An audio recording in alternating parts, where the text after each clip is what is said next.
A little song about episode 8. One way out. One way out. One way out. One way out. Doing nothing, getting by. I don't know how to get, I don't know. Got no shoes and I shot my toes. Don't ask me about level 2. Lost friends been done to do. Doing nothing, getting by. Doing nothing, getting by. Been in this fight since I was 6. Then I met a hot chick named Bix, but I'm a rebel, little tiny rebel. Ever feel like you're gonna die, hugging a stranger next to a blind guy on a beach somewhere? Would you even care? Oh, Bix, hottest of the Star Wars chicks. Why'd you have to fuck that guy under the ferric sky?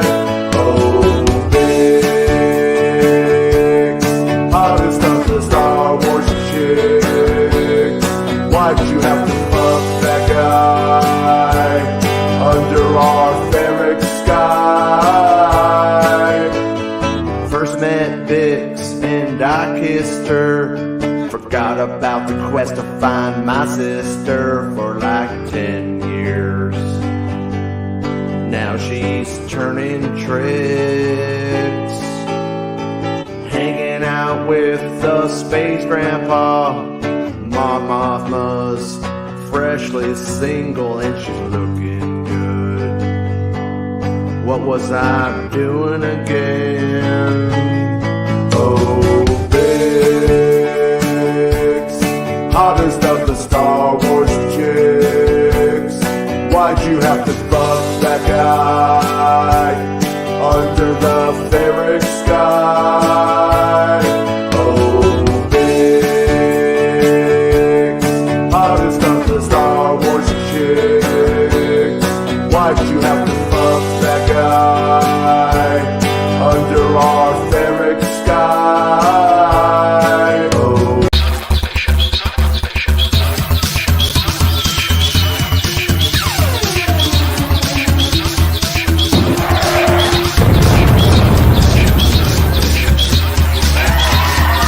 With MakingStarWars.net.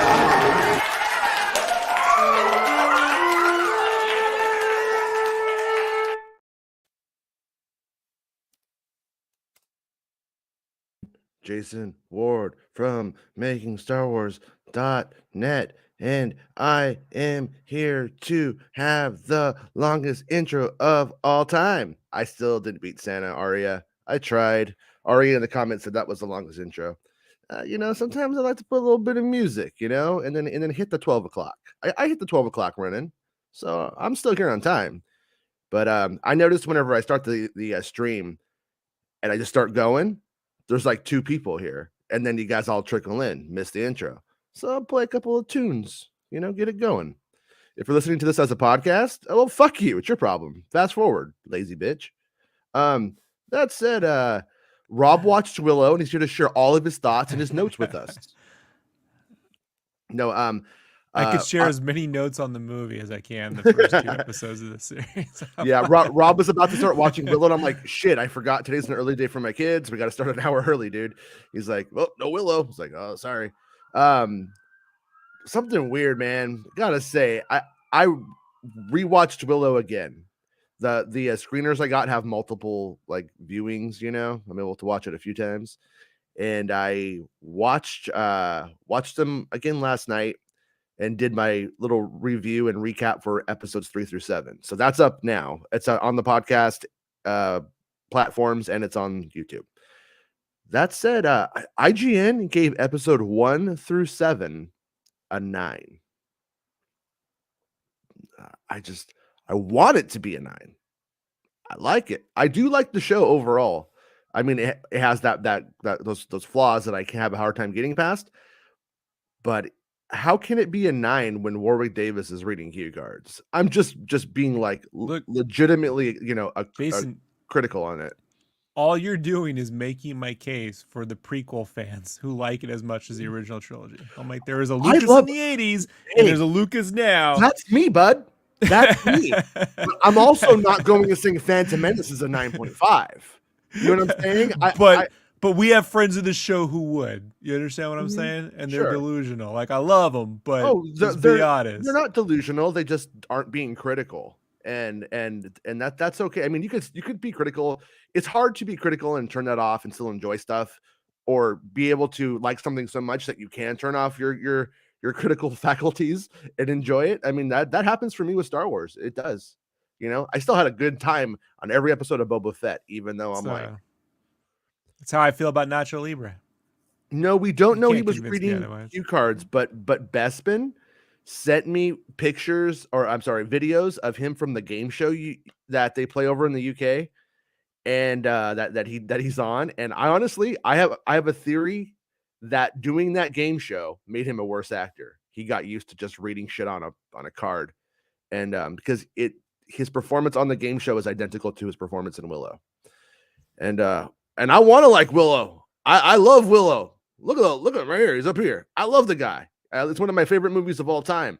So I'm not in it to hate it. And if you've been following me long enough, you know that I kind of like most of the stuff that most people don't like that Lucasfilm has put out. But it is, the story itself is good, and I would give the actual. I didn't give a rating in my review yesterday, but my 1 through 7 actual rating is a true solid 7. Like, that's what it is. And I, of course, wanted it to be a 9. And I realistically hoped it would be an 8. But it's a 7 for me. And I don't give 10s, just for the record. I have to clarify that. Some people think 10s are a thing. That's nothing's perfect. Even your Avatar, buddy. Some things are perfect. Even Avatar. I wouldn't give Avatar a 10. No. But there are 10s. If Avatar is not a 10 for Rob, the only 10s I remember I would ever give my whole entire life, when I was about 11 years old, and I turned on this episode of Who's the Boss, and I saw Alyssa Milano, and I was like, that's a 10. That's the only true 10 I've ever given in my whole life. I was a Tracy Gold kid. You see a little different. That's why we're good buddies, man. That's why if we were on a space adventures, we would never, ever cross each other's paths in the wrong way. Maybe with Mona. Oh, Mona would tear us apart. Mona would tear us apart. Or that, what was that, Madam? Remember the puppet with Corey Feldman? Oh, that mouth. All right. What? I'd fuck a puppet. Let's be honest. Not be honest. Okay, Bix is the only puppet. You didn't even say Bix is the true 10. Bix is the true 10. Bix is what we call a Star Wars 10 around these parts.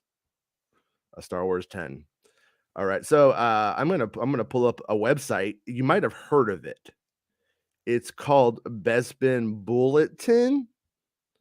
I believe it's a website that covers police scanners and what's going on in the area of Wales, or something like that. All right, so Star Wars: The Acolyte Star reveals the series will see the Sith infiltrate the Jedi Order. So we have a little bit of Jedi penetration in this series, and there we have the kid from the Wolverine movie. All right, and if you don't want to be a dick and you want to support Mr. Bespin, you could always give Mr. Bespin, a coffee, every now and then. You don't have to do it like all the time. The only thing that I give ask, him a nickel, which is a nick mustache, yeah, maybe. But see, you can leave him one right there, and you could give him a condescending message like I did. You could tickle him a nickel. I'm really glad it's not dated, so I could just use that one forever and pretend like I give Bespin Bulletin like $3 every day. Like, you just wake up first thing in the morning, bam, tired. Yeah. But okay, so during an exclusive interview with Tech Radar, Star of the Acolyte, Daphne Keane. That is a pretty cool name, Daphne Keane. Best known for her work in Logan and the HBO series His Dark Materials, also known as Porn Mags, briefly discussed the upcoming Star Wars series created by Leslie Headland, which is currently filming in the United Kingdom. Keane couldn't say much regarding the series, but did let slip that the series will see the Sith infiltrate the Jedi Order. Yeah, that's actually she couldn't say much. She said more than anybody ever has, I think, realistically. And you guys could let me know. I'm not going to make a call on it, but you guys can let me know if you think that this goes against the Ahsoka's rumors or not. It's up to you. She says, I can tease that it's a prequel. No, I mean, you know, it's set 100 years before the prequel movies, and it's kind of an explanation of how the Sith infiltrated the Jedi. It's a Sith-led story, which has never been done before. It's been really fun to film. The cast is amazing, and the director, Leslie Headland, and crew are just lovely. The whole experience. She lets us read off cue cards and everything. Yeah, the whole experience is wonderful, and I'm already excited for people to see it. Daphne Keane via Tech Radar, which Tech Radar, I believe, is also a technology and fan site to the character of Radar from MASH. Bestman goes on to write, I'm sure Keane's comments will most certainly excite Star Wars fans, and that they'll come up with some pretty exciting theories regarding the information shared. Keane's comment. Woke theories. Dude, you know what? Like, it's kind of funny to make fun of those guys, but when I was looking up the Willow shit last night about like Willow has two gay girls in it, and boy, are people shitty. I mean, just pure out shitty. Good work, Elon Musk, on making Twitter a shittier place that I don't want to be on. Keane's comment about the Sith infiltrating the Jedi will surely lead fans to think of Emperor Palpatine and his master, Darth Plagueis, as the former rose to power through the Senate and remained close to the Jedi, whilst, you fancy fucker, manipulating and executing his sinister plans in the shadows. Whilst in college, my Microsoft Word suggested I use that whilst, and I said okay, and I turned in the paper, and my professor made fun of me. And I'm like, you know what? Fair enough. He gets to. He told me how to like say like eat a dick in Welsh yesterday, and or something like that. It was fucking crazy. I was like, I don't even say it. I have no idea what he said. I just said okay. So eat a nick. No, it's not even words, man. It's not even words. Whilst manipulating and executing a sinister plan in the shadows, fans have been asking for Plagueis content for years and had hoped to see the Sith Lord appear in live action one day. And though Keane does not utter his name, I'm sure her comments and the series being set a century before the events of the Phantom Menace will get fans' minds racing. Currently, the only additional information regarding the plot of the Acolyte comes from the synopsis that was released earlier this month and reads as follows. The series, described as a mystery thriller, will take viewers into a galaxy of shadowy secrets and emerging dark side powers during the final days of the High Republic, as we follow a former Padawan and her Jedi Master investigating a series of crimes committed by sinister forces. So, hey Dave, I didn't see you there.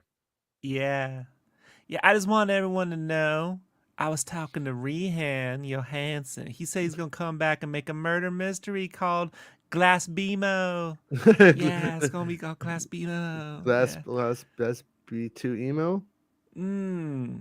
It's gonna be lots of chock full of who done it, who did it, who's gonna do it. Johnny says somehow this all circles back to Bob's Toys. Is that the sex shop that you frequent, Mr.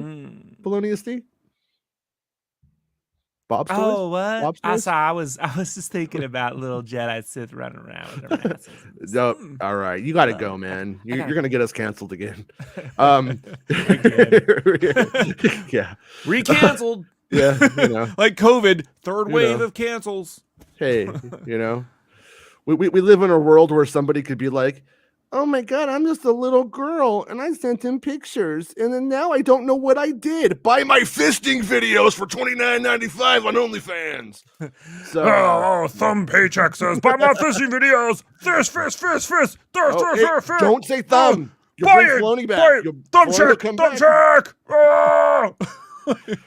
So someday poor Dave Filoni's just gonna be like on YouTube and like, I wonder what people are saying about my show, The Bad Batch, and he's gonna click on it and it's gonna be like, what the fuck did I do? What did I do to deserve this? What character? I ever do to Chase? I mean, one time I impersonated him on Reddit like 1,500 times. That's gonna be my next song because I'm canceled again. It sounds like it would be like in Arthur 3 on the rocks again. Honestly, it sounds like something Henry Nielsen would sing about, like if he had lived. Yeah. Yeah. All right. He's like, Yeah. blew my voice out with John Lennon again, singing about pussies again. I mean, like, that happened. Yeah. Look it up. Baymax says, yeah, though we're not phobes crowd are winking the Dolphins over Willow.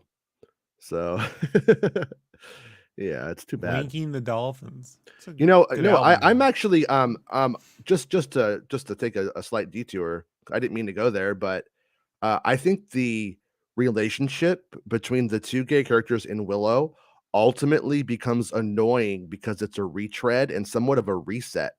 In the first episode, they have a kiss, and then after that, they play the are they or aren't they going to kiss?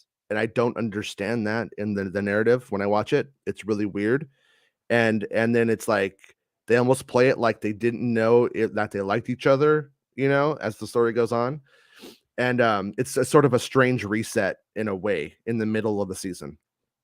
But that said, the relationship between the two, if it was a boy and a girl, no one would note it. No, I would say what I'm saying now, that it's a little annoying that they roll it back.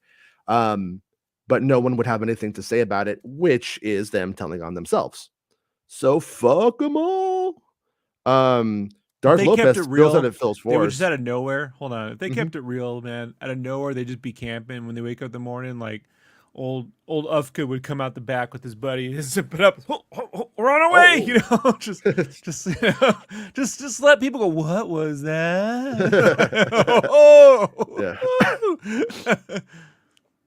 The Mr. Lopez, as I without going into spoiler territory, having seen like all 7 of them so far, my true takeaway on it is it's only forced in the sense that it's melodramatic, and they are going for melodrama in the series. Like the series is just like every 15 steps these fuckers walk, Lord of the Rings style, they step aside and have a heart to heart.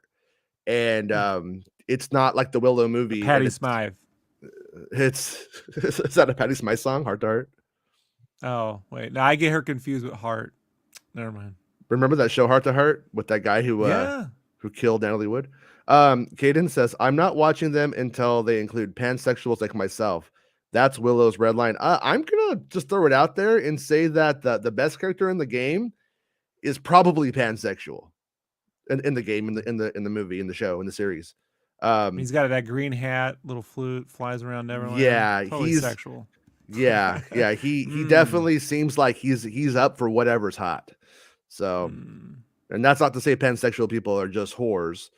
Captain, let's hook up. But that guy is a whore. But he's a great character. I think you might like the series. I don't know. It's just they have no chemistry. Yeah, I was kind of wondering if those characters, if the actors are gay, or if it is just bad acting. But Can be both. All in all, I like the performances. What? Mediocrity exists on all sides. Yeah. No, it's all of the characters work though. Okay. I think so. Anyways, yeah. If you watch it, let me know what you think. You know, Johnny's a whore. This is our friend Johnny the whore. I already Okay. skipped through the first episode. I almost died. Oh, okay. Well, yeah. If you did that in the first episode, don't continue on. Just save yourself the headache. All right. So there was like a bunch of Star Wars news going on today. It's all like half baked news at this point because people who were at this event didn't really say what we needed them to say. You know what I mean? They're like, I saw it. Twitter, I saw it. And it's like, what the fuck did you see? Tell us what you saw. Twitter, I saw it. I saw Twitter. And so Lucasfilm, this is another Bespin Bulletin article. Lucasfilm debuted new trailers for The Mandalorian Season 3, The Bad Batch Season 2, Star Wars Visions, and more. Hey man, where's Indiana Jones in this? You son of a bitch. He's a title maker. God damn it. You know why? It's because he's fucking too American for you. That's what it is. He's too American for the little boy from Wales. Earlier today, Disney debuted new trailers. This is Bestman Bulletin and exclusive footage to those in attendance at the APAC showcase. APAC and Heat. And Lucasfilm had a big part to play in the presentation. According to those in attendance, you fucking bastards who don't say what I need you to say. And Lucasfilm had a big part to play in the presentation. According to those in attendance, Lucasfilm debuted multiple trailers for upcoming Star Wars series, as well as a trailer for their next big theatrical release, Indiana Jones 5. So, information regarding what was shown in the trailers is pretty non-existent at the moment, but I will be updating the article with new information as it becomes available. Lucasfilm reportedly kicked things off with a new trailer for The Mandalorian Season 3. The only description regarding the trailer showcased at APAC event references Din attempting to make amends for removing his helmet in The Mandalorian Season 2. Happens to a lot of guys. You know, if you never saw any of this and you just heard this, you'd be like, I'm not watching that show. A guy has to make amends for removing his helmet? That sounds stupid. To be fair, this is, Bestman's not the best hype guy. Let's just be honest. No, Bestman keeps it real, except for when he's anti-American. But Bo-Katan Kryze being portrayed as Din's enemy this season, as well as shots of Mandalore and many Mandalorians is many toothy Mandalorians. The trailer shown, at least from I think about that sometimes, and I'm like, they thought that was so cute when they said toothy Sarlacc, that they literally said, "Hey, can you include that? Can you make sure to include? Can you say toothy Sarlacc?" And they're like, "Okay, I'll do it." Michelle Regewa loved it. Don't let the toothy Sarlacc hit you on the way out. Yeah. So, anyways, the trailer shown. JJ, like he made a joke in our meeting, and then they're like, "That's so funny, JJ." Oh, JJ, you're so funny. The trailer shown, at least from its description, just sounds like a retread of the teaser trailer released back in September, and for all we know, it might have been. No release date was attached to the trailer outside of 2023, but a past report from my best friend, male role model, hero, scholar, award winner, and all-around good guy, making Star Wars, dated lots of beautiful women and all kinds of cool stuff. Season 3 from a February 22nd release date, with MSW also reporting that the official trailer for The Mandalorian Season 3 will be released on December 25th. Lucasfilm's CCXP panel takes place tomorrow, and the event promised news on The Mandalorian Season 3. So perhaps tomorrow we'll get a new look at Season 3. Following The Mandalorian. Man, they've gone full leftist, that whole Soviet Lucasfilm, huh? I don't know. Following The Mandalorian trailer, Lucasfilm moved onto the series that's next to release after Mando, Ahsoka. You have to say it that way now. Though Lucasfilm debuted footage of the upcoming series back at Star Wars Celebration, They did not show that footage or any footage at all during the APAC showcase. They instead opted to show 3 images from the series. 2 images were of our titular character. God damn it. We gotta start. He has to start giving me a coffee every time he writes titular. Because Ahsoka Tano. The first image showed Ahsoka standing in a cave or a tomb on top of a circular stone as light beamed down from above. And the second showed Ahsoka wielding her lightsabers. The third and final image was of Sabine Wren, played by Natasha Liu Bordizzo. But it's unclear if it's the same image shown at D23, where she's looking at the mural from the series finale of Star Wars Rebels, or an entirely new image. Probably not, by the sound of it. Lucasfilm switched gears following the Ahsoka images and turned their attention to animation, where they debuted a new and well overdue trailer for the upcoming second season of The Bad Batch, which is due to release on January 4th. I would love to have it. I honestly think that one, though, they should wait until they're about to drop the show. Get people excited from the trailer and drop the show. Not much information is available regarding the trailer. Weeks. Yeah, you're gonna love it. But it sounds like a retread of the trailer released earlier this year, as cameos from Emperor Palpatine and Commander Cody were mentioned. Oh, that'll make it wonderful. Well, I mean, this is the thing I'm actually interested in, is the Commander Cody story, because I mean that's probably going to wrap his story in canon. So that's at least one day I'm going to end up homeless in the Kenobi series. You know, like, no, man, it's not you. It's just a guy that looks just like you. It's pretty much you. We changed the name in the credits at the last second. No, I think if that was Cody, he would have been like, they would have like started fighting. He'd be like, "You son of a bitch," you know. But anyways, they were met. Lucasfilm also debuted a trailer from the second volume of Star Wars Visions. Oh, fuck that boring shit. Keep it American is what I say. I'm all about America here. Now, the second volume of Star Wars Visions, which is also set to release sometime next year. It all just looks like, the American version all just looks like Family Guy and Rick and Morty and BoJack Horseman. You're like, this is stupid. So stupid. We have nothing, you know. I'm only American animators. I'm interested in seeing Star Wars stuff would be Yonan Vasquez and fucking who else? There was one other one. I almost had it. I lost it because it didn't mean that much to me. He was titular, is what you're trying to say. Oh, yeah, Mike Judge. I'd like to see Mike Judge in Star Wars more. The always titular Mike Judge.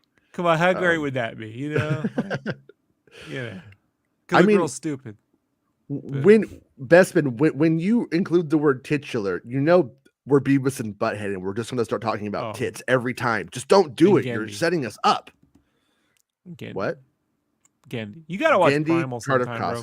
Okay. Yeah, I like Gendy's really work. Do. That shit's hardcore, though. Just letting you know. Okay. But it's cool.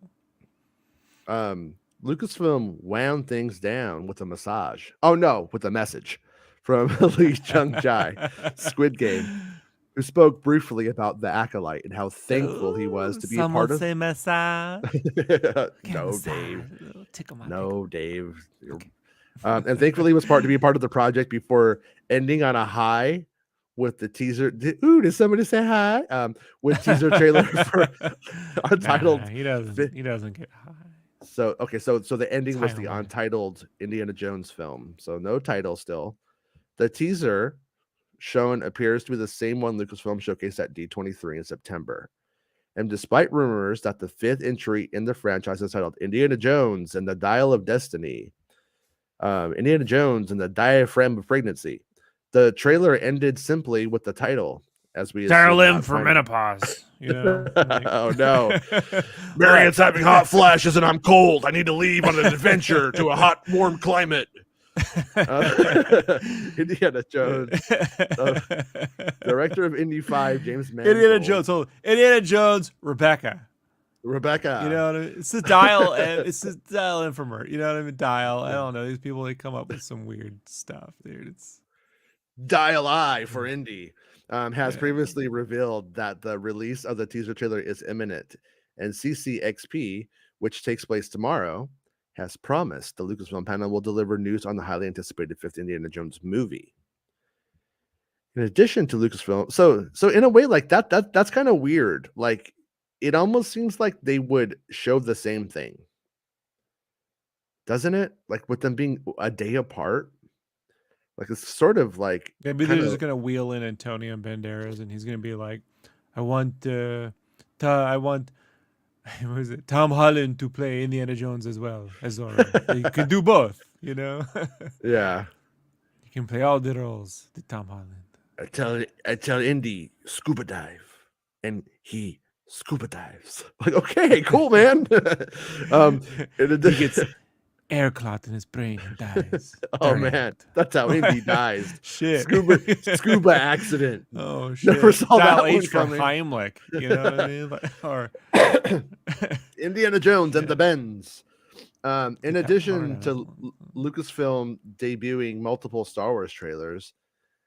Oh, I'm getting lightheaded from reading so much. And trailers, as well as one of Indiana Jones 5. Indy and their studio showed new trailers for many of the upcoming films and television series, including Marvel Studios, blah, blah, blah, superheroes, underwear on the outside of their pants. Okay, cool. Give Bestman a coffee and say, when you do it, say, thanks, fucko. All right. Yeah. Tell him Jason Bourne sent me, fucko. That's but he won't care. I He's gonna gotta be getting get. paid. We gotta somehow, Jason. We have to find a way to get your voice to be my navigation, like on Waze and stuff. You know. Like, he was like, "Make a left, fucko," and then you start singing like pick songs and shit. You know, in between. Yeah, I like it. Yeah. Making Also, Starways. Chris sent me an article, and I was like, it's actually a good article from Empire with the actor who plays Dedra Miro, and it's just a good article though. I was gonna put it up on the show, but I don't want to read now. I'm tired of reading.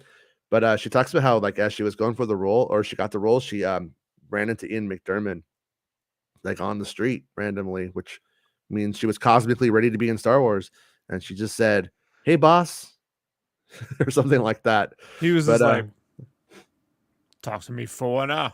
I'm not foreigner. I'm from here. Foreigner. Like, Yeah. holy shit. Just what he does. Hey, as it true, when you're when you're down to hang out, send me a message, and I'll send you an invite. You think every now and then Ian McDiarmid just walks around with like the Vizier and that goth chick with the, you know, like in costume, they just hang out behind him. Like he's in normal clothes, but they cosplay right behind him. You know, he's got his crew, Right? the little weirdo crew. Junkbox says Willow has its problems, but I loved it. And people say I make excuses for things I like. Yeah. No, I mean, well, you know, I mean, to be fair, I've waited for this since I was 8, you know? Like the movie came out and the movie was successful. The movie made a profit when it came out. And like we thought there was gonna probably be more of them. And then by like around 1990, you're like, where's Willow? And then Lucas is like, oh, I'm gonna start writing the prequels. And you're like, well, okay. Okay. And but I was telling Bespin yesterday, I was like, you know, when I was like 8 to 9, all I was doing was like reading Starlog magazine, reading about Willow and Batman coming out, and waiting for Last Crusade. Like I was like, this was like a 2-year period where I followed film like as a child, like really, really intensely. And the publications and the 7-Elevens were good, which was like Starlog and stuff. And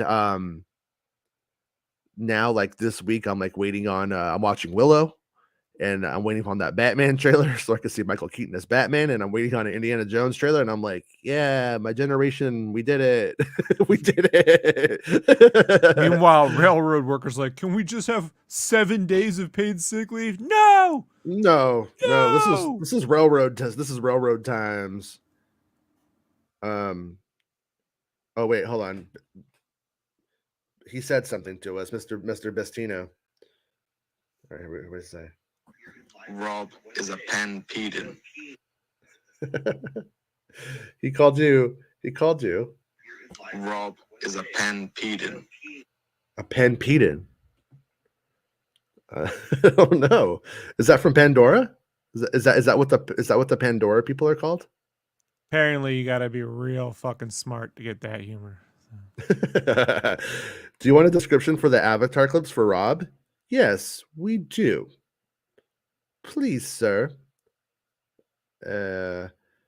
Titularly yours, Jason. I'm not fixing the typos. He probably could hear this. Jason Woke. You should just Jason officially Woke. change it. You should legally change your last name to Woke. Yeah. Just every time you write it down.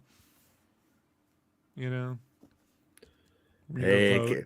Johnny, you can't be mean about people's physical appearance, Johnny. Tyrant says Jason just wants to sub out the word titular for Biggins. Yeah, well, I think Biggins that's is 2 G's. oh 2 G's. yeah. This So you know. you're talking to Married with Children aficionado over here on my side, so you got corrected. Says I have the Ahsoka Celebration trailer downloaded from Santa's Discord. Hey, whoa, buddy! You can't be putting that out there. In Santa, man. Yeah, what are you, a narc? Seth Narco? Sorry, but he's got a penis cake. the Kiner said that's all I have to add. I know. I was gonna that picture I just showed on the phone of it with my thumb covering it got us completely demonetized even beyond the Mario stuff. So I was gonna show what a show. Baymax made us an edit and stuff, but they apparently don't care. They can't tell the difference between a thumb and a dick. So the Kiner said that Cody only has 1 episode. So all right, that's good enough for me. I don't need a Cody saga. This is the description I saw. The clips. This is from Avatar. Fuck, this is going to be hard, but I can do this, you guys. The clip shows off stunning blue oceans. Really? Are you serious? And magnificent underwater creatures. Are you fucking kidding me right now? You're fucking putting this on the internet? that call the ocean bed their home. Oh, they live there. Under the sea. Our characters are later seen learning how to bond and ride with these creatures. Oh my god, they're bonding with them. So I think that might be the scene that we saw at D23. To be honest with you, there's these like creatures underwater. It's in the clip. It might not be funny in the movie, but the way it was presented was kind of funny because just like if you're going to live here, you must learn to ride these underwater creatures. It's actually probably this fucking thing right here. I think it is this thing. I think it is this bitch right here. And Yep. she's like, and then she's like, what? Yeah, you gotta learn how to do it. And then they just like jump in and like the person like rides right up to it, gets on it, and then goes on a magical ride. And I'm like, you didn't need to learn anything. You just needed to get on it. So I was kind of like, power of music, man. Montage. That's how you learn shit in movies. They can't all be Tony Gilroy and get 12 hours to learn how to do it. We gotta move it along. The movie's like 4 hours long. He doesn't know how to move shit. Gotta move it along, Jason. He does not know how to move and anything they could along. spend 2 hours on it learning to write one fucking thing. Honestly, it'd be the ballerest move in the history of Hollywood. Or we could just cut that line and just be like, get on it. Rob definitely wants me to die, says Bestman, which I'm pretty sure. Yeah, I'm pretty sure Rob hates all of you guys. Melodramatic. Yeah, I think Rob just wants to beat the shit out of all of you guys. I'm not gonna lie. I'm just here like trying to stay under the radar. To be honest, I'm doing the check. How do you? I want you to die. Like, yeah. Whenever I want you to live here. Hell is here. You're stuck here. You gotta be with us in the mud. When I feel like I'm maybe getting on Rob's radar, I just pull up one of your guys' comments that I know will set Rob off, and that's I use you all as human shields. And then he also goes on to say, I hope Rob makes it to Avatar 6 and 7. See, it's the most loving thing that guy's ever said about him. Yeah, hope he make it. Why would I not make it? Like what? Guys, I'm in pretty good health for.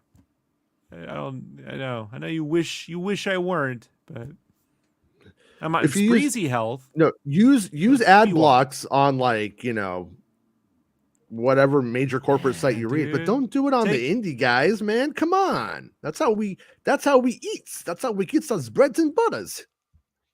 Joey needs to eat some cereal. You call man. him Joey? You know what I mean? Joey? Yeah, that's his name, right? Jesse. No, it's Johnny. Come on. Oh, okay. Come on. Whatever. He's a touchy the guy. Colors, He's a it's all touchy the guy. He's same. gonna think you're serious. He's like, oh, my name is not Joey. I don't know. And I'll be like, hey, sorry, Jason. It's a series of colors in my head, and they're vaguely the same. So that's how I remember it. Yeah. Man, it's just aggro. As a true, we'll try to hop on before Jedi Survivor to their next Thursday. Yeah, that would be that's a good idea.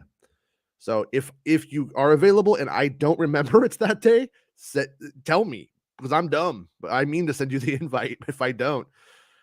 Everyone's always like, hey, I said I would come on and you never sent me the invite. And I'm like, I don't fucking even know what day it is. I just remember today. High pitch Eric. You Yeah. never sent me the invite. No. Yeah, Oh. pretty much. You like Willow?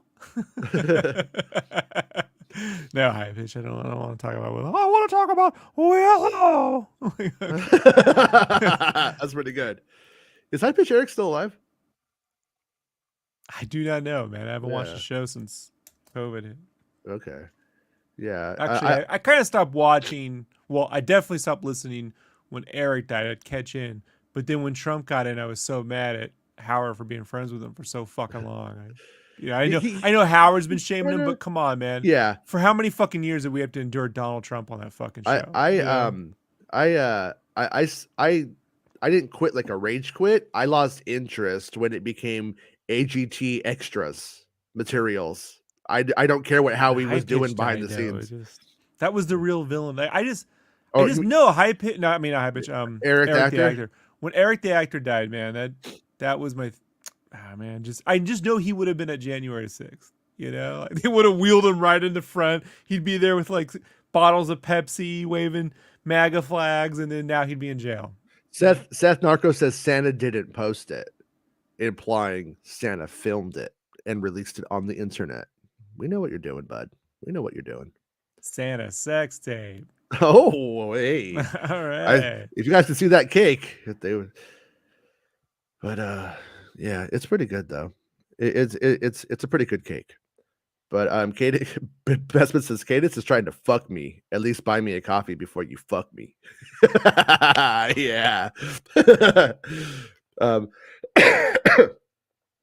Anyways, Tyrant says, I mean, Avatar 6 and 7 will probably be coming out on ABC Family or Freeform or whatever the hell it's called after 2 to 5 continue to make less and less money. Oh, he's just trying to get you right now. He's trying to get at you. By the way, there was something I like doesn't do financially well. I'm crushed. No, too strong. I was too busy waking up late today. Honestly, today I'm a lazy bum. And trying to find people commenting on the stuff that Bestman wrote about, trying to see if there was like any updates or anything credible. So I didn't get to look this up, but me and Bestman were talking yesterday, and there was an article that came out about a week or two ago saying James Cameron needs to make like the highest grossing movie of all time, $1.5 billion, or it won't break even and all of this stuff. And so two updates to that. The original numbers for the film that were released a couple of years ago are no longer correct. But Cameron was referencing the domestic box office, not the international. So it's not what people were saying. It doesn't need to make as much as people were saying for it to break even. So the movie will likely break even, at least. It's way more possible. What does it matter if it doesn't? Because The Rock certainly didn't make money on Black Adam, and they're going to make fucking 18 of those movies. You're going to get Black Adam 12, 13. They're going to jump right to like Leonard Part 6. They're jumping right to Part 12. You know? Because it's Bob Chapek's legacy, you motherfucker. That's why. Doesn't matter. Doesn't matter how much movies make. That's not our problem. It's the people who financed the problems. So. And stop all this CW Avatar 10 on CW. It's going to be on Disney Plus. Get real. That's where they'll do it. Disney Plus will be able to do 3D, and then they'll be like, "Hey, here's your Avatar show." Do you think they would ever do? Do you think they would ever do an Avatar show? Do you think he would let them? Would he allow them to use assets and stuff like that? Is that possible that we could have Avatar specials and stuff in 3D on Disney Plus? Like, I don't know what the bit rate would be for 3D, man. yeah, You know, yeah. like Because don't know I if could do. I mean, we could always look at what Voodoo does, what the bit rate is for the Voodoo. I own Force true. Awakens and Rogue One, I think. And do I own Rogue One in 3D? Is Rogue One in 3D? Fuck, I don't remember now. But yeah. Bestman says, "Well, The Rock changed the hierarchy of the DC universe forever." Now when you hear that phrase and it does that thing in your head, or you're like, this fucking shit. That's how I feel also when people say Ray is nobody. You understand what I mean? When they start repeating a fucking phrase that has no meaning, but you just trying to keep giving it meaning that it means something, it doesn't mean anything. So what you're saying is if The Rock came to Star Wars, he would change the hierarchy of the Filoni verse forever? Ooh, who's the bottom bitch in that fucking who's the bottom bitch? Who do you think? Oh man. Bestman says, "Remember, we're trying to will the Avatar series directed by Robert Rodriguez into existence, Jason." Yes, we are. Robert Rodriguez, Spinning Good chance Blue he could Kitties, end up directing 4 and 5, to be honest. called Spinning Blue Cats of Fire. In this one, they go to the volcano world. Well, like Alita, that one would have Cameron's like producer oversight, so you wouldn't get Boba Fett stupid. It would be about the same as Alita. If you liked it, it would be like that. Yeah. Do you think like Favreau and Filoni were like intimidated to question Robert Rodriguez because he is like such a like established and in some ways iconic director of action and stuff? Do you think they were just like, we can't? Do you think they just feel like they couldn't? Like Filoni, for instance, was like, I'm gonna go with what Robert says because he's Robert Rodriguez. Or do you think they just Something were like, happened, because I don't ever see Jon Favreau letting those Vespas show up in Mando like that. Like something with 1800 side view mirrors because it came from a ad in the 70s. It's not the kind of thing you would do. Like, so I look at it like, well, it's your thing. It's cool. Yeah, it's cool. And then maybe it'll work out. We'll see how it goes. And then, that's the damn shame of it, dude. Is like, I just don't feel a sense of ownership from even Robert Rodriguez. It's more like lackadaisical, like, oh, we made it. Like, there's another Bad Batch season. We've got 24 of them for you. Just shoved them right out the door. There you go. It's filled with stuff you kind of like. We don't really care about. We're just getting it done. So that's kind of like the bigger issue, more than I think people are afraid of egos. It was the lack of anyone like having any sense of real ownership over it. yeah. And Favreau wrote it, which is crazy. So I don't know. I keep wondering if, like, on Christmas Eve, like, a ghost is going to appear to you, and it's going to be the ghost of Star Wars Spirit, and it's going to show you all of the times that you watched Star Wars and had fun, and then you're going to like the Bad Batch at the end of it. If it's No, that will not happen. It's called A Christmas, Carrie Fisher. You do a bunch of cocaine, you're like, I love the Bad Batch. Bayback says, He's like, this is a great batch. What are you talking about? Baymax says Book of Boba Fett was squirting. Heads Boba in Fett your was, head, bro. hey, was skirting with sea level execution at points. The Skittle Rangers looked like cosplay kids in $50 outfits. Yeah, they were. They were hot topic Star Wars. I want to say Robert did it himself, says Dale. Dale's like, you did that yourself. KG says, like, who was responsible for making Book of Boba Fett so childish? Yeah, that's kind of the question that we've been asking ourselves this whole time. It's really weird. I mean, if there was ever, I wouldn't change Andor for the world, but if there was ever a time that you were going to get close to doing the from a business standpoint, you would think Boba Fett would be the one where they go off the rails with like making it ultra violent to adult in some ways. I That would thought have that was what was gonna happen, given the Mhm. way that Boba Fett episode was in Mando season 2. Yeah. You know, I'm like, hey, look, the cinematography I'm not a fan of, but this is a cool fight. This is action figures fighting. You know, like I was like, Boba Fett's probably just gonna be like, if it's like the raid where it's just one big long extended fight sequence for 8 fucking episodes, I'm all for it. I don't need the deep inner workings of the clone machinery and its ties to Omega. I don't know, but just show me some fucking cool action. And I was like, no action, like the most action is him running from the palace to the city. Like, all right, buddy, get your steps in, Boba. So Tyrant says, I think the article was it has to be the top 4 highest grossing movies of all time. So it's something along $700 million budget. But let's be real, Zaslav at Warner is nothing to save. No, but that's the whole thing is that's having when to it make that but $700 that no, million dollars is what the first movie had to do. The first movie's budget was $240 million, something like that, not including marketing. So, like, and this is $240 on a stronger dollar. You know what I mean? So, like, you may as well say it was a $300 million budget, given the offset. There's always, and the thing with the budget on this that has been increased is we don't know how much of that was attributed to COVID changes that occurred over a period of time. They run a large facility, you know, with tons of actors that have to be together in mocap, and all the changes that could be $20 million, $50 million. Who the fucking knows what goes into that, you know? Plus, are they also adding in inflationary numbers, or did they also have to get extra fucking rendering farms and crew because they lost a lot of fucking work people due to COVID or studios shutting down during COVID? So, like, the budget was $250. It was just a little bit more than the first film for the remaining movies.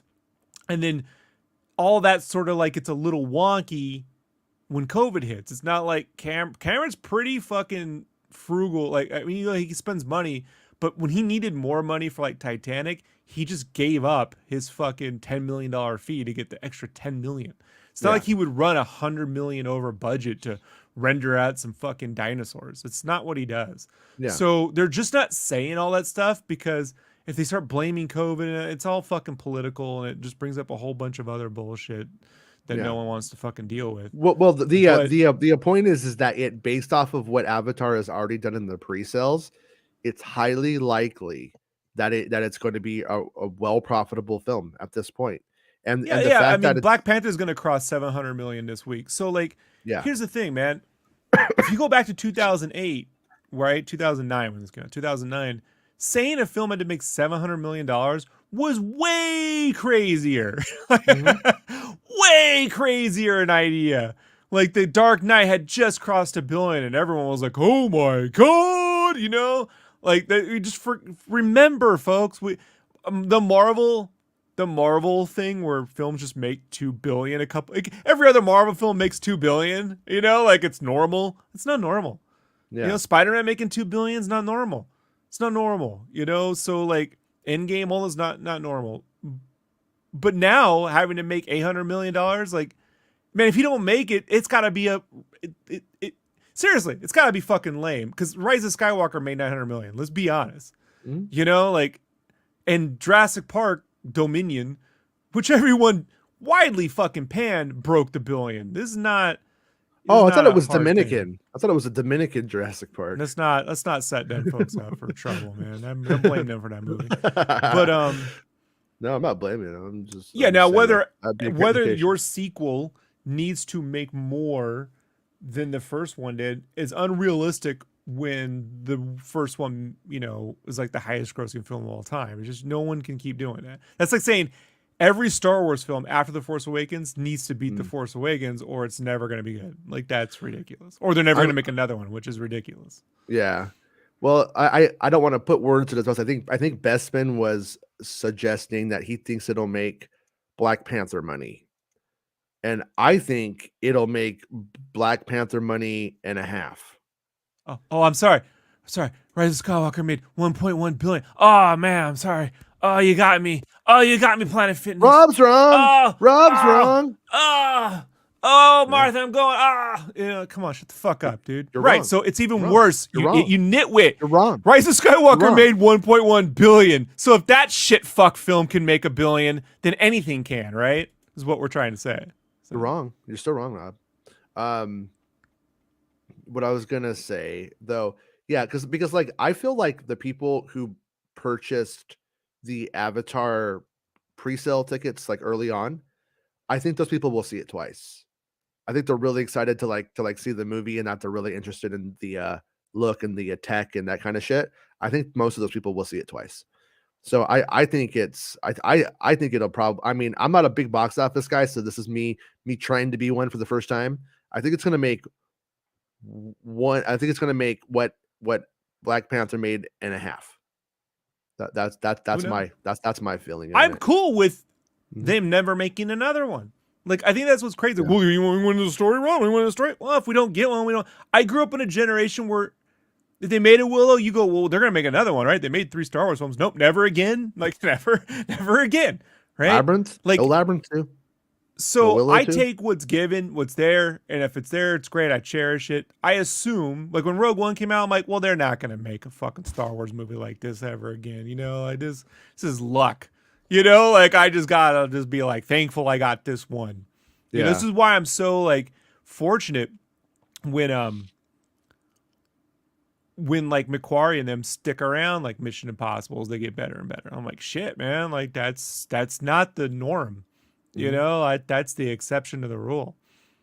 But Planet Fitness says that No Way Home made 1.8 billion and Avatar will make 1.7. I feel like here's the thing though. No Way Home came out at a moment where people were like, I'll get COVID to go see a movie. They were like willing to do it, but I wasn't part of that, and I'm part of this. Does that? I don't know. Does that mean anything? I don't know. But I don't know why people give a shit about box office so much. Like, like I don't understand. It's 1.9 billion. Nitwit. You know what? I don't care about box office. I don't really cheer for people making money that I'm not going to get to spend overall. But I have been more interested in box office as of late. When you have situations like when everybody was just making money hand over fist and everything's fucking great. But now I think it's a little bit different in the sense that it's Hollywood's being reshaped at the moment by what this generation of films make. I think that's where that's nothing new. That's been going there. I mean, Macquarie's been talking about this for 10 years. So yeah, fuck Macquarie. He's a bitch. You know, my thing with box office is when people like the Pokemon games that recently came out. Like when you buy things that you know are fucking broke beyond belief, and you're like, well, if you bought it, you're not teaching them anything. Like if you fucking hate this shit, don't spend money on it because if you spend money on it, they're gonna make more of it, or they'll be more inclined to make more of it. To be quite frankly, dude, like, you mean like Collins Varro's whole career? If a fucking studio wants to make something, they'll make 50 of them. Who asks for more James Bond films? Let's be honest. Who goes, can't wait? You know, you're just like, they made another one. Like, oh shit. I want them to CGI Roger Moore and bring Roger Moore back. That's the best Bond. Let's deep fake him as a Yezum. No, let's just bring Roger Moore back. Roger Yezum. I want to see that now.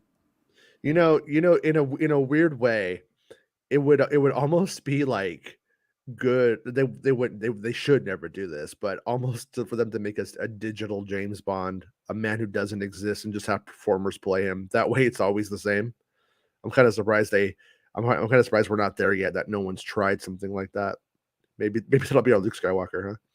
Tyrant says, point is, does Avatar 4 costing 300 to 450 900 million after marketing? What is the expectation for the return on that? What's the expectation? Well, here's the thing though. You're assuming Disney fucking greenlit these films. That's not what happened. Fox, 20th Century Fox greenlit these films because they were in competition with Disney for a new Star Wars series. You know, like they wanted their own big franchise tentpole series of films, and they had James Cameron. So they greenlit these films for about 250, not piece, probably 300 after fucking inflation, blah blah blah blah blah. Sure. Right, and then you throw in another 100 million for marketing, get you to 400 million. So like, but when you're like a studio that's like, fuck, man, look, Paramount had Top Gun make a 1 point something billion and like, yes, greatest of all time for a studio. And then Marvel's like, oh, we could shit that one out with another Avengers film if we just shove every character into it. So like, it's like their expectation for return, honestly, is shady fucking accounting so that they can wipe off all their coke parties off the books. I mean, Yeah, like, the best one is Bohemian Rhapsody not being profitable. right. That was the most fun one. I hate the movie. I love Queen, hate the movie. Same. But it's like, yeah, it's fucking wild. Same. Top Gun's coming out in theaters again on early December. There's nothing out. There's nothing out in IMAX, really. I mean, Black Panther, but let's be honest, it's kind of a downer film. So like you see it once or twice and you had your sniffles and then, you know, and it needs better fights. The Marvel films, my only critique right now of anything Marvel is they seem to have like lost their fight choreography crew.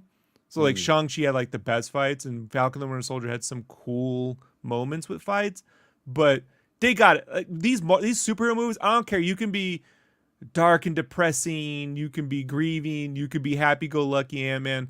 They got to make sure every fucking movie has a kick-ass fucking fight. That's it.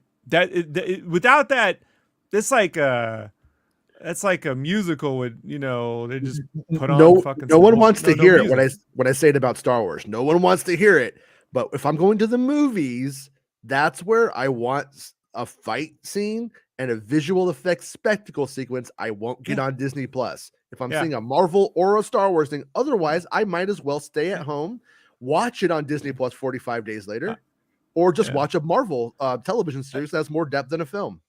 And a lot of these cats that were behind the fight choreographies have since left to become directors and stuff. Well, I think that's where Marvel should be putting their money down and being like, well, you should be a director for us. You know what I mean? Like, seriously. Yeah. So he could stop trying. I feel like there was a push internally 2 or 3 years ago for them to court more Oscar-ish directors. And I say, bravo, but if you don't have the fights, this is pointless. It's pointless. Yeah. Seth, I will be there at the Fortnite event this weekend with my children's, with Bespin. We're gonna go through it, so you can count us. But do they actually release those numbers? I don't even know if that's a thing. I'm glad you enjoyed Bohemian Rhapsody, Jedi Mike. Jedi Mike says Bohemian Rhapsody was a 9 out of 10. It was about a 2 out of 10 for. It's about a 2 out of 10 for a history, about a 7 out of 10 for rock biopic cliches. Yeah. Forget all the other bullshit. We all know the big bullshit moment, right? We're gonna ignore that. Okay. There's a bunch. I know, but I don't know what you're talking about right now. Do we have any clue? Because I have like about 10 in my brain. The one that kills me is, why did they edit the Live Aid performance? They filmed the whole thing. Yeah. Like at that point at the end of the movie, play the whole. Don't fucking truncate that performance. Just play the whole thing. It's not that long. You know, I think they only cut Crazy Little Thing Called Love. And I don't know if there's a thing, but if you noticed, you don't see Crazy Little Thing Called Love getting pushed in car commercials and popcorn commercials and stuff like that. It's like, I want to break free right now. That's the one that they're pushing super hard and stuff. And like, so I don't know if they're just like resting it. Yeah, I don't know what that was. Move. It was a chance to get that Live Aid performance from cinematic angles recreated. You know what I mean? Like, but when you trim it, you're like, what do you? This is the battle. This is the big thing. And you're trimming it. You fucking, for like a couple minutes. You fucking dicks. It's like this fucking movie, man. You know, like. So Rick says, guys, Willow is kind of dumb, but I like it despite myself. And that's generally like how I feel about Willow in general. Like, Willow's not trying to be a smart movie. I mean, you know what I mean? It's like serious, it's over the top, like comedy. So like that's how I like Willow too. And then when you get into the series, it gets, like I said, there's a little bit more melodrama added, a little bit of teen melodrama. And that's where I'm like, okay, I'll go with it, considering this is being released in 2022 on Disney Plus and that kind of stuff. And like I said, though, no one who's watched it on Disney Plus has got to the music stuff that bothers me. And I'm curious if this is just me. I'm curious when those moments begin. Is everyone just so on board with the series that they're just like, cool, I'm on board, I don't care? Or are they like, what the fuck did you just do? You know? I don't know.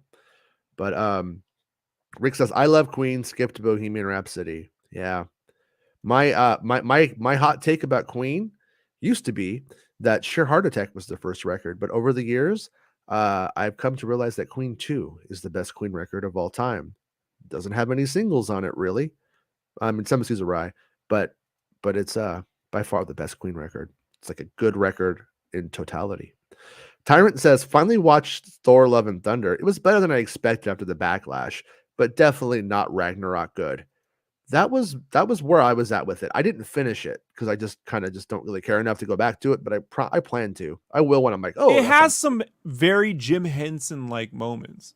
Yeah. The battle in the beginning where he's fighting those like crow dudes who are like doing the fucking metal signs, that's like very Labyrinth. You know what I mean? Like, and so, but again, that battle it's not a battle. It's like an improv skit, you know? And that's my problem. Like when you have battles, you got to really like flesh that shit out, you know? Even if it's going to have some fun moments, the biggest issue with the film is just so much in it. It just, once it ended and I was like, oh, that's what the logo means. I'm like, I guarantee you he had the ending, wrote it backwards, and then, you know, they gave you a lot for your dollar. I don't know, man, what fans want sometimes, because like even myself, I always think, okay, I know what it is. They want more complicated, they want more stuffed in. Remember before a couple years ago, before like a year or so ago, if a Marvel film was like, oh, it's only 90 minutes, it must not be good. It must be at least 2 hours. Now it's like you're getting 3-hour films. It's too long. What about editing? It's like when the Daredevil series came out and it was 13 episodes. This is too many episodes. It should be like 8 or 9, maybe even 6. And now the Marvel series are 6. This should be 13 episodes. Like, I don't know, man. It's this back and forth. Yeah. I think at the end of the day, there's a lot of improv in that movie and not a lot of actual like story, you know? So my reading on it from the people who I've spoken to who don't like it vehemently is it's that they most of the Marvel films put in that other genre that those people don't usually consume, like a political thriller, for instance, that they would like because they're grown-ups now, but they don't try it because they're kind of stuck in like, I watch Marvel films. And Marvel does the amalgamation of genre, and then they get their fix of that other thing, and then Marvel's like geniuses now to them. And genius in marketing, I would say, in doing that. And then, but in this one, they made it a romantic comedy, and those people inherently will not and will never like romantic comedies. And so, in doing that, it made them sick, you know. And not true though, because so? Deadpool 1 was a romantic comedy. Okay, so but Deadpool is like Deadpool offsets it though. With Deadpool 1, you forget 2. You got it. Deadpool 1 had my wife took her and her 40 and 50-year-old female friends to go see that fucking movie, you know? And it wasn't because Deadpool was slicing people up. It legitimately had a romance to it, you know, that was like absurd, right? And you know, but Rob, this woman thought you were romantic at some point, so I know. But let's be honest, since the fucking it's nothing I don't question her about every day. So you know, like you pick me, I don't, whatever. So your judgment. Let's be honest. Natalie Portman hasn't had chemistry with one co-star in the history of her fucking career, dude. Although Black Swan, I'm sorry, and I like her. I like V for Vendetta. All right, I like Black Swan. She has no chemistry with people, man. That doesn't help, and it doesn't help when on the other end they're improving nonstop. So like, you know, it's just a little too much, you know, is what it is, and so. You know, and I think when they were making the movie, you know, in the middle of COVID, the theory behind at Marvel was probably like, world's depressing, everyone's dying, should make happy films. And, you know, you can go too far. I feel like I love What We Do in the Shadows. This season that just had, was it season 3? Was it season 3? This recent season was phenomenal. The season before, I was like, they're on the rocks. I don't know if it's gonna. They had a couple great moments. I was like, this moment's great, ended strong, but this is going a little too, like The Office, a little too far, a little too. You got to bring it back in. You got to have that horror stuff, and stop with the Jedi Mike. improving. Jedi Mike says, I thought the end of Live Aid was perfect, or perfect, was nice. Yeah, the real life. Crazy little thing called love was gone. Yeah. You son of a bitch. Yeah. Come on. It goes. Run, run, run, run, run, run, run, run. Fuck you. Okay, then. Run, that block, bitch. Run. Joey. You know, Joey. Yeah. You don't fuck with crazy little thing called love, Jedi Mike. You don't fuck with it, all right? Not on this show. I'm just fucking with you, Jedi Mike. You're allowed to like it, Jedi Mike. I have no problem with you enjoying yourself. Tyrant says, I watched Willow and was disappointed it wasn't a documentary about Will Smith's kid. Don't worry, there will be a lot of those in the future, those weirdos. Mike Stan, Shell Porter says, Bohemian Rhapsody had different songs in the wrong time frame. It's like the song didn't happen then, it was later. That's actually one of my critiques of it. Whenever I try to go like Jason, like Willow, you might be too close to this. You might care about this too much to be able to enjoy it. So try to look at it objectively. And I literally watched the film one time and did not dial into the music. And which is also out of order. They're playing like Hammer to Fall at the wrong times and shit.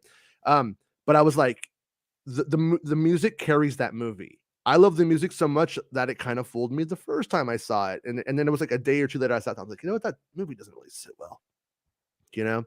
And then it was like on Vudu for like $9.99. So I bought it in 4K and would just put it on every now and then. I'm like, no, I hate this movie. But Fitness says, I left the theater halfway through Thor Love and Thunder. I went to play in the arcade for a bit. Wow. That's yeah. I mean, it doesn't work for you. It really doesn't work for you. But hey, at least your theater still has an arcade. Mine has a bar now. And yeah, but they're always like Deer Hunter games or Cruisin' Stupid USA, you know, Cruisin' America. Mm-hmm. Why haven't they made Cruisin' America yet? Cruisin' America. They should. Like, they should. Or yeah. Get real bunch of redneck humor. Yeah, I like it. Is that a game where you drive through a protest that you don't agree with? Cruisin' America. Cruisin' America. Yeah. Yeah. Mike says, I will not understand if I will not understand if a rock song breaks out in Willow. The credit songs take me out. Yeah, when the credits in Willow started, that's where I was like, God, I don't like that. But I was like, you know what? Like, it's just the credits. I thought maybe they just wanted to sell some stuff, you know, on iTunes or something, or Apple Music, whatever the fuck it is called now. And I was like, you know, remember like Walking Dead? You can buy this shitty song on iTunes. Remember those ads? And I was like, no, fuck you, I'm not. And that music is crap. And but yeah, that's what they do, and they slowly start integrating it in. It slowly bleeds in, and it's a bad call. My hope, I wish we could reach them and be like, look, offer 2 versions on Disney Plus, one with the score and one with your shitty fucking covers. How about that? If you did that, we'll meet in the middle. Everybody's happy. Everybody wins. You could have your shit vision, and we could just have the mediocrity that we demand. I mean, that seems fair. But I think that it probably people will be too touchy. Like, no, I had the idea I thought it would be a great idea to put the Beach Boys in. Yeah, the Beach Boys are in it. See, I actually love a lot of the song choices, to be honest with you. There's a lot of good song choices, but it doesn't matter because it doesn't work. It doesn't fit. Jedi Mike says Thor 4 was fun and lovingly thunderous. Jedi Mike is just on a roll today. Mike Porter says it's a great movie, Jedi Mike. They just have the history wrong in the theaters. I was like, wait, that happened years later. For me, you know what it is? It's shit like Freddie Mercury just going, doing all right, just fucking busting out the fucking song like he's on fucking Broadway in the middle of a fucking parking lot.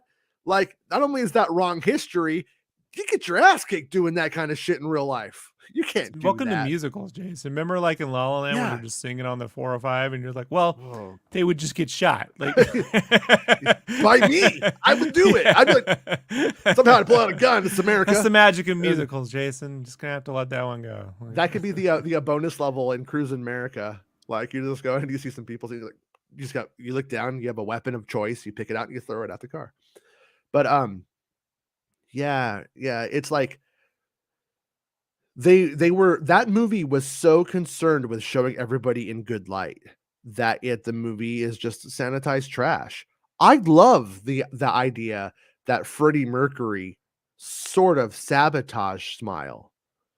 That he built up Tim Staffel's ego. All of this stuff, it's fun. And Freddie Mercury was a cunt that we love. You know what I mean? And that should have been shown. Both sides of him, his bad side and his good side, should have been shown in that film. And in the end, he's just like, "Don't call me a pecky." And that's it. That's Freddie Mercury's only fucking problem for most of the movie. And then at the end, they get into the solo record shit. Brian May and Roger Taylor had solo records before Freddie, and they make Freddie's solo record the thing that's going to destroy Queen. They made him apologize to the band, bro. I just like, yeah, I can't stand by it. They didn't apologize to it. It wasn't a two-way street. Like they were trying to like vent some kind of like. They made him apologize to. I'm sorry. That's my like cardinal sin with this movie. I'm like, that's some fucked up shit. Yeah. I mean, I get, Jason, if I die, you make a movie and you just have me apologize to you for all of the fucking jokes. All Rob's idea. All of it was Rob made me. Rob made me say it. It's what the movie's going to be called. Rob made. It's a Rob made. Yeah, it's true. It's going to be like Mommy Dearest. I'm going to be like that little girl with the curls. It was there was something Howard Stern said a long time ago, like around the mid 2000s. Baba Booey? It was when he had on Fartman's a good idea. Sacha Baron Cohen. Oh yeah, I remember that. This was when he was first talking about when Borat had come out and everything. He was like, yeah, he wants to do his Queen movies. So we were talking about Freddie. And Stern spent plenty of time with those dudes, Brian May and Roger Taylor's, over the years. I mean, he was playing their shit when it was new, on air. And he was just said that he felt Brian May had it in for like he had a real like ego issue with Freddie, And I used to go, well, I don't know about all that. But I gotta be honest, man. Like, the only one who showed up to fucking play with Mark, and when I see this band making a fictional Freddie Mercury apologize to them, I mean, bro, like, I don't know. Like, I don't know, man. Like, really I found it disgusting, to be perfectly honest. That band just fought constantly about everything. They were all people who wrote hits. Like, it's hard enough to be in a band. Yeah, there's plenty of talent all around. No, and that makes and so by the time you get to the Miracle, that's when they decide they have to write all the songs together and they have to do everything together, or they can't function as a group, and everybody has to be paid the same, or people are going to fight for money and stuff like that. So fair enough. Yeah. Metallica does that. But they learned their lesson when they underpaid their fucking. The Miracle's a shit record. The Miracle's a shit. And Innuendo's a lot better. So I'll say. I think, they have Metallica have that whole thing where they go off in their own separate ways, and then they come together and bring their ideas, whatever. But everyone gets paid the same now. Like, they learned their lesson about that problem. So, like, you got to do it, man. But fuck, could you imagine they make an AC/DC movie and they have Bon Scott apologize? For partying too hard or something? Like, I'd revolt. Like, there was I remember when I was a little kid. I was like probably like 12 or something, and I was listening to Howard Stern at like 5 a.m. My dad was dropping me off like I used to get dropped off at this lady's house so I could go to a different school, not in the bad neighborhood I lived in. And about 5 a.m. and listening to Stern on the way there, and it was like he was saying that his hairdresser for some event was Freddie Mercury's old hairdresser, and her best friend, who's also a hairdresser, fucked Freddie Mercury and said that Freddie Mercury was was the best gay sex that he had ever had times 10, that he was just dynamite. He was just a fucking madman. And when you look at that like stage performance, how you were on stage is kind of how you fuck. I would say that's probably pretty true. You know what I mean? How like how you will perform with your instrument and shit. So yeah, Freddie Mercury, monster man. Baymax says Portman had great chemistry with Boss Nass, and Johnny Mike says Natalie has chemistry with me. So yeah, poor Natalie. We're so mean to her. I think she's trying in that movie. It's like Yeah. a box of rocks, you know? Like it's just like do you think Natalie Portman like puts on like our song and walks over look, and, to be like and fair, goes like, I remember when I used to be the hottest of the Star Wars chicks. I don't think Julia Roberts has had great chemistry with people either. That doesn't mean they aren't great actresses, you know? I mean, I love Ocean's 11. I don't see her and George Clooney together in that. This is the thing I'm like, sure. Sure. Sure, but okay. Bespin told me that Matthew Perry used to fuck Julia Roberts and dumped her. And now like usually I could like see past some things, but Matthew Perry, I can't see past Matthew Perry. So even with the time machine, me and Julia Roberts, we're done. Jedi Mike says, if you're a real addict, the movie works. Like the Rocketman movie for me. A real addict? Like Real D? The best 3D in America? Planet Fitness says a bar is cool, but the arcade is where it's at. Yeah, no, that's where I'm at. Like when we get to the movies early, I'm like, hey kids, dad's gonna get a whiskey. You know, I that's not gonna happen. I'm not gonna do that. And I would rather the arcade be there for me. So I think if you're gonna have the arcade, you should have the bar too. You should have, but the arcade first. Family first here at Making Star Wars, what I always say. Makes sense. Westworld did the modern music integration best recently. And that was sort of like my middle ground on it. And I would hate if they did that here too. But I was like, that's why I said if they played Inner Sandman on a fucking loop, I'd be like, at least like, that's kind of funny. I could kind of go with it. But no, it's not what they do. They play Crimson and Clover, an important moment as well. Planet Fitness says, so what is everyone's favorite movie of the year? Mine goes to the Batman or Top Gun Maverick. Ooh, might be recency bias, but my favorite movie of the year right now is Triangle of Sadness. That movie, I didn't know anything about it, and I just watched it, and it just unfolded, and I was like, "Fuck, this is cool." That was probably my favorite movie of the year so far. My favorite like popcorn movie of the year, might be the Batman. I don't know. I had the only problem with the Batman is that Joker scene, Jason. They really should have put that after the credits. If that was after the credits, and I don't have to see it in the context of the film, then it's an easy fucking. But I dislike it so much. You have to. It is the single worst Joker I have ever seen on screen. Yeah, like that's how I dislike it. Leto, way better, and I don't even like the Leto thing. I'm just trying to give you an idea of how much I dislike this fucking OnStar version of you know. And it's kind of weird. Is Massacre. I had a really good time with Top Gun Maverick. I own Top Gun Maverick, but I haven't wanted to watch it again. I don't know if that's just me or if that says something about the movie for me. But I don't know if films demand repeat viewings, man. I mean, like I love Citizen Kane. I don't think you're putting that on too often, you know.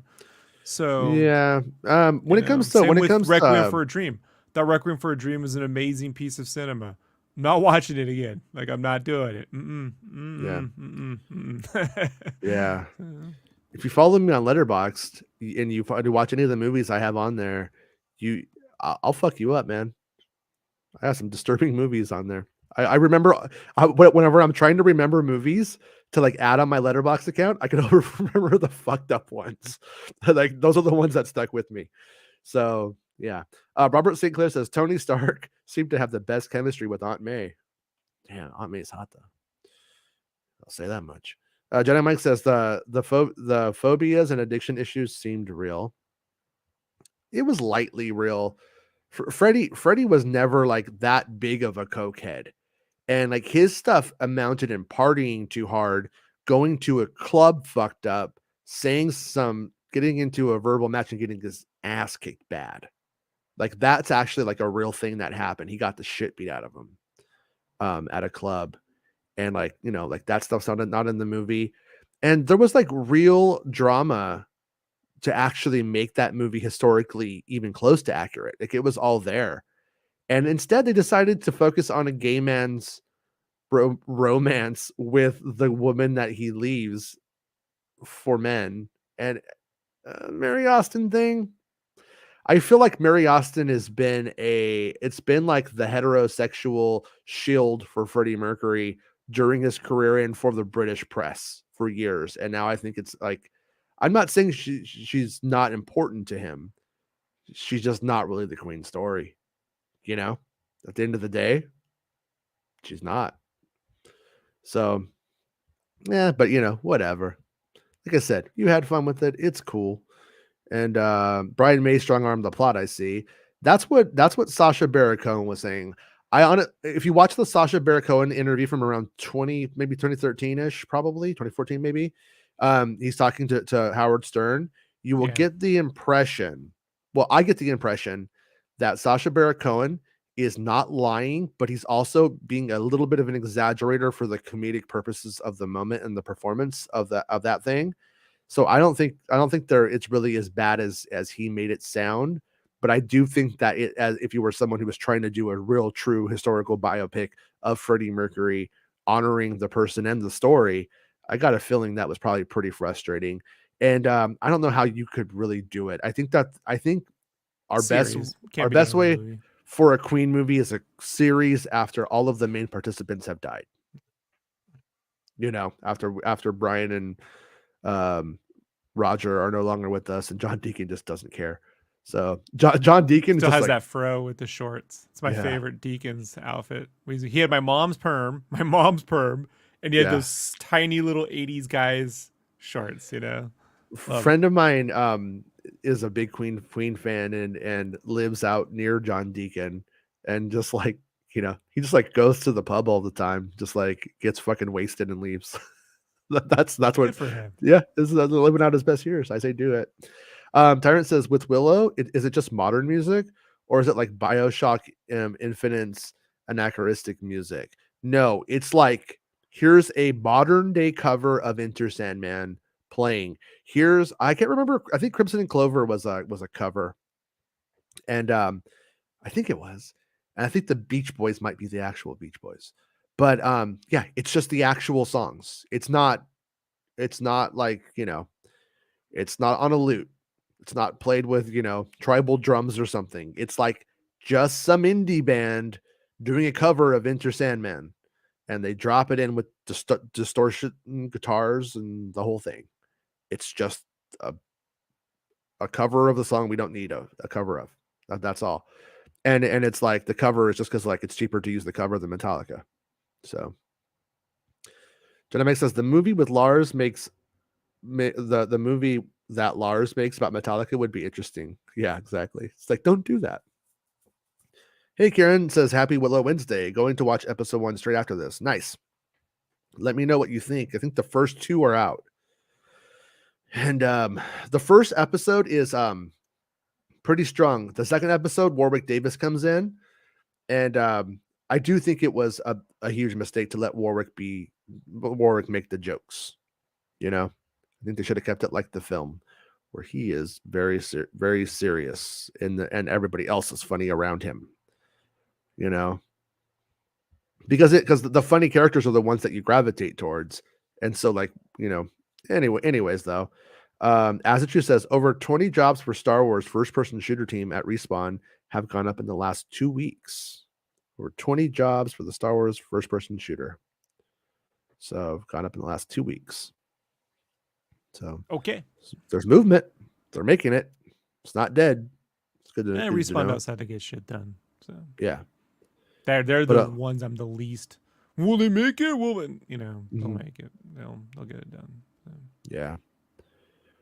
But thank you for the update, as Drew. I always appreciate knowing Well- what's going on in those video games. Will it feature a uncanny valley looking actor that I could dead faced motherfucker I can't stand playing as? Probably. Yes. Probably. But all right. Today's an early day for my children, so I got to go pick them up from school. Oh. And my daughter stayed home today. She said she was too tired to go to school, and I said, "Okay, I'm tired too." You know, everybody needs a day, I guess. You know, so I'll give it to her once a year. I'll give it to her. You should come out of her allowance so she learns what it's like when you skip a day at work. Yeah. Yeah. You paid for it. Hey. But we'll be back tomorrow at 1 p.m. Pacific Standard Time. Hopefully more information about the events today comes out, and we'll cover it then. And then tomorrow there's an event. Hopefully it'll be done by then and we can cover it too. And make sure you, if you can't watch the show on YouTube, make sure you subscribe on Spotify. You can watch the videos there as well. But this is the best place to interact with us on the old YouTube machine. So we'll be back. Thanks. And thanks for doing the show early today, Rob. And we'll see you tomorrow. Bye, everybody. It's the end of the show. Come on, let's go. Hey! It's the end of the show. Come on, let's go. Hey! It's the end of the show. Come on, let's go. Hey! You know you should go. Come on, let's go. It's not about spaceships.